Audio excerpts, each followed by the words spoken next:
Hello, students. Because we had a shortened class last night, we did not get to talk about one of the things that I asked you to read, which was Book 3 of the Odyssey. And I asked that you look at uh, parts of it that might be about teaching and learning. And so what I'm going to do now is record a little video.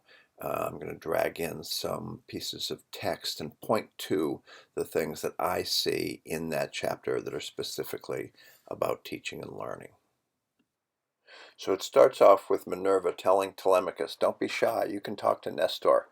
And Telemachus, who is a young man, says, "How am I going to be able to do that? I've never yet spoken to adults." And she says, "Don't worry about it. You can rely on your own instincts. And also, you can count on the fact that the gods will help you." The next event occurs when the people in Pylos see these strangers among them, and the first thing they do is they gather around and they offer them food and they offer them drink, and then they invite them to join in their prayer to Neptune.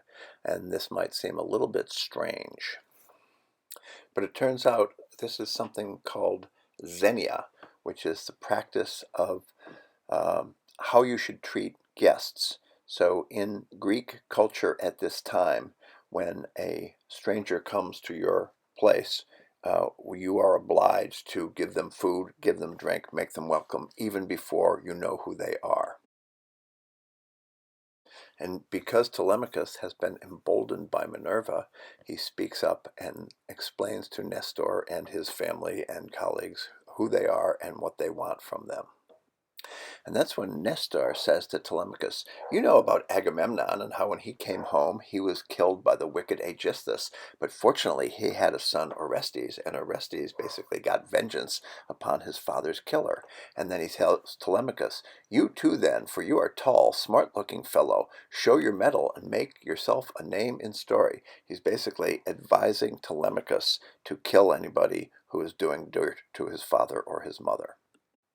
But Telemachus doesn't believe that any such thing is in store for him. He says, "Would that heaven might grant me to do like vengeance on the insolence of the wicked suitors who are ill-treating me and plotting my ruin. But the gods have no such happiness in store for me and for my father, so we must bear it the best we may." And then Nestor says, "Oh, that's right. I heard that basically there's these people hassling your mom, and why aren't you doing something about it? And maybe Ulysses will come back and help you, or maybe get some other help." And Telemachus repeats this idea: "I can't expect nothing of the kind. It would be far too much to hope for. I dare not let myself think of it. Even though the gods themselves willed it, no such good fortune would befall me." And that's when Minerva says, "Telemachus, what are you talking about? Heaven has a long arm." So basically, she's encouraging him that if this is what he wants and the gods are favoring him, it could possibly happen. But then she wraps it up and says, "Still, death is certain, and when a man's hour has come, not even the gods can save him, no matter how fond they are of him." So basically, she's explaining to him the rules of how the gods do help people, and there are limits to that aid. So that's when Nestor gives his last piece of instruction, and he says, "Take my advice and don't stay away from your home for long, because dangerous people are there in your house and they're going to eat up all of your belongings." So that pretty much wraps up the advice that Nestor gives to Telemachus. And about 20 chapters later, we eventually get to the end of the Odyssey, and here we see a painting, an 1812 painting, which is in the Leopold Museum in Vienna by Louis Vincent Léon Paulin. And it is called "Odysseus and Telemachus Kill the Suitors of Penelope." So, in fact, the lesson that Nestor gave to Telemachus, he took to heart, and at the end of the Odyssey actually does what he is told is a good thing to do.